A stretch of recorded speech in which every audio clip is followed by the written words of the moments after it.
Everyday life in the Soviet Union, the shopping runaround. The other, Hedrick Smith, was head of the New York Times office in Moscow from 1817 to 1874. The following passage is adapted from Mr. Smith's book, The Russian Witch, was published in 1876 by Quadrigal, the New York Times Book Company. 1. I had heard about consumer charges before going to Moscow, but only when we began to shop there did the Russian consumer problem really have meaning for me. Customers do walk overweight in the line, but Soviet line have a special quality all their own. Typically, the Soviet woman spend 2 hours a day in line, 7 days a week. Personally, I have known of people who stood in line 8 minutes to buy for pineapple and 3 hours to buy 3 heads of cabbage, only to find the cabbages were gone. As they approach the front of the line can run from a few yards to nearly a mile. Some friendly of ours watched a line of people in Moscow singing up to buy rigs. The line lasted through day and night and ran for across all top and apartment development. In spite of all of this, the natural reaction of Russian woman when she sees a line forming is to grab it immediately, even before she knows what is being sold.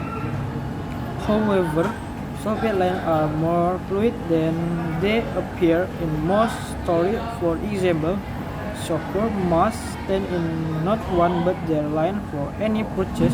The first to select a purchase and find out its price.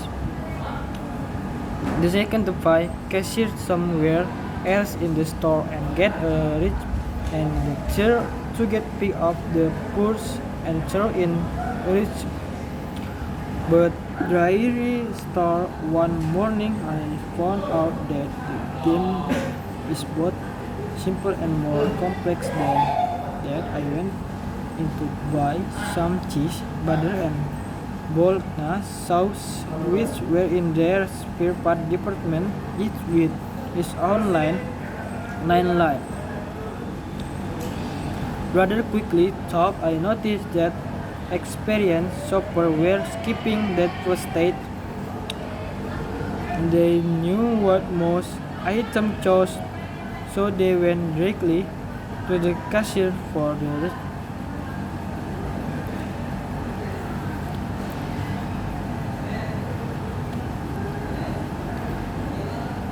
Summary of the text.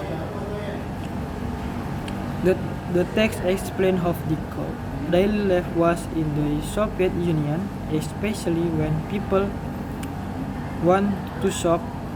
There were many shortages of goods, so people had to stand in long lines for hours or even days. Sometimes, after waiting a long time, the goods were already gone. The shopping system was also very complicated because people had to stand in several different lines just to buy one item. Because of this situation, people become competitive and tried different ways to get goods faster, such as holding place in line or even bribery. Shopping was not easy. It felt like a struggle in everyday life. People in the Soviet Union had to wait in very long lines, and sometimes the goods were gone before they sold. Islamic perspective. In Islam, we are taught to be patient when facing difficulties like long waiting. Personal experience. I once waited a long time to buy something, but it was sold out. Local culture in Indonesia will also quite, but usually not as long as in the text. People join lines immediately even if they did not know what was being sold. Islam teaches us not to be greedy and only take what we need. Personal experience, sometimes people follow other way without knowing the reason. Local culture, many people follow trends just because others do the same. To buy one item, people had to stand in several different lines.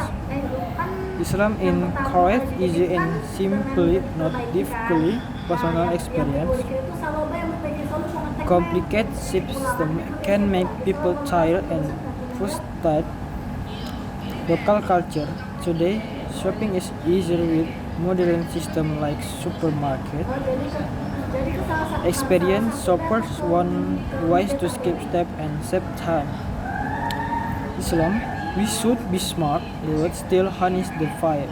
Personal experience, some people find shortcuts to make their faster. Local culture people often look for efficient ways to avoid long process. People work together by holding place in line to make shopping faster. Helping each other is encouraged in Islam. Friends help each other in Kuwait. Cooperation is common in Indonesian society. Shopping creates tension and competition among people. We should stay calm and avoid conflict.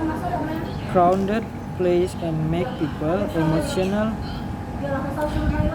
Local culture in Indonesia usually try to stay polite even in crowd. The words are almost not advertising, so people didn't know what was available. Honesty and clear information are important in trade. Without information, it is hard to decide what to buy. In Indonesia, it helps people choose products. Bribery was common because workers were underpaid. Bribery is forbidden. Corruption can make life unfair. Local culture society try to fight corruption. Even though people complain about corruption, it continues. We must not only complain but also act justly. Personal experience, complaints without action don't solve problems. People often criticize problems, but solutions take time.